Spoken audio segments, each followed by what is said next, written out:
Nou, je bent correct te let. Je hebt hier een hele grote snoek. Ja? Ja. Oh. Maar goed. Ja. Hij is alweer voort. Ja, hier is wel weer de veert. Hij zit in de camera. En jij hebt even op de foto genomen. Ja, ik had op een foto genomen. Ik weer erbovenop eruit helemaal in. En toen zeg ik het.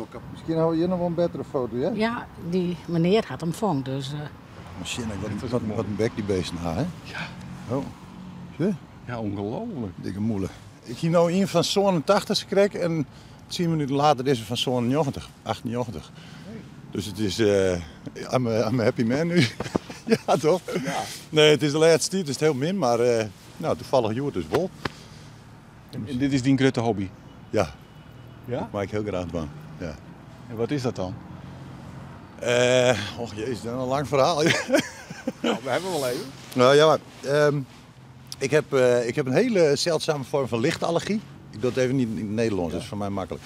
En sinds 2,5 jaar nu heb ik een medicijn gekregen waardoor ik weer naar buiten kan. Want ik kon niet meer naar buiten. Nee, ik moest overdag zat ik gewoon opgesloten. En als ik naar buiten ging, dan moest ik al mijn huid, echt alles, moest ik helemaal bedekken. Nou, dan kun je je voorstellen als er dan op een gegeven moment na 3,5 jaar binnen zit en een medicijn komt. En dat werkt zo ongelooflijk goed dat ik nu eigenlijk gewoon zelfs met dit weer kan ik hier aan de waterkant gaan staan. Het kan zijn dat ik morgen hier of daar een plekje heb, maar meer wordt het niet. Dus dit is fantastisch dat ik dit weer kan doen. En als dit het is, dat is krek hè. Als je aan de straat wordt stekst en dan komt een dikke bus on en bist er wat benen kwijt. Dan kun je elke dag in een hoekje zitten. En wat zielig allemaal. Maar dan mag je toch wat van meidje. Dus wel your life. Dus, ja, dat is zo, ja. Vorige week kreeg ik nog bericht van een man van een vriendin van mij. Die had kanker. Diagnosticeerd, krijgt tussen de 8 en de 12 weken. Dat ben van die dingen, dan denk ik, jongens, carpe diem. Zeker. Toch? Ja, zeker. Ja. Oh, hij moest het inderdaad kennen, maar... Ja, nou, ik ben inmiddels helemaal oudkeurd van mijn werk, omdat ik echt nog problemen met mijn rug had. En zolang ik nog nu soepel ben en ik ken nog naar Boeta, dan ben ik een protte boeten, ja. Want wat die is dan voor werk? Ik zie altijd voor de klas. Oké. Basiskwallen. Ja. Ik maar die kluttenbeurt. Ja? Ja. Ja, dat was een hele leuke tijd. En alleen nog op een gegeven moment dan hoort het op. En, want dat wie ik vanwege die lichtallergie voornamelijk, dat het wordt steeds problematischer. Nou ja, dan is het op een gegeven moment maar een conclusie nemen. En daarna hebben ze me oudkeurd, uiteindelijk.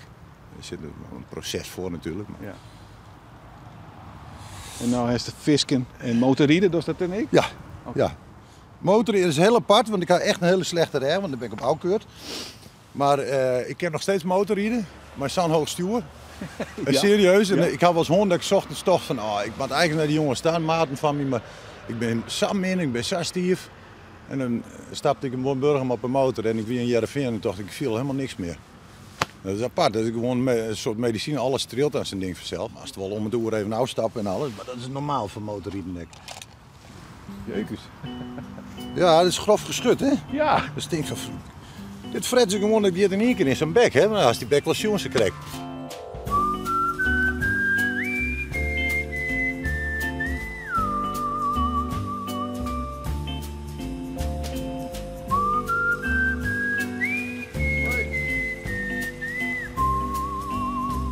Nou, het is dat we de foto hebben, maar Ja, het wil net meer, hè? meer actie krijgen we nou net. Nee. Nou, ik zou Als ik zeggen... nou een leidt of van mij, dat weet ik net, maar... Oh, jou is maar de schuld. Ja. Hey, nog een hele noffe cadeau. Dankjewel, je mek.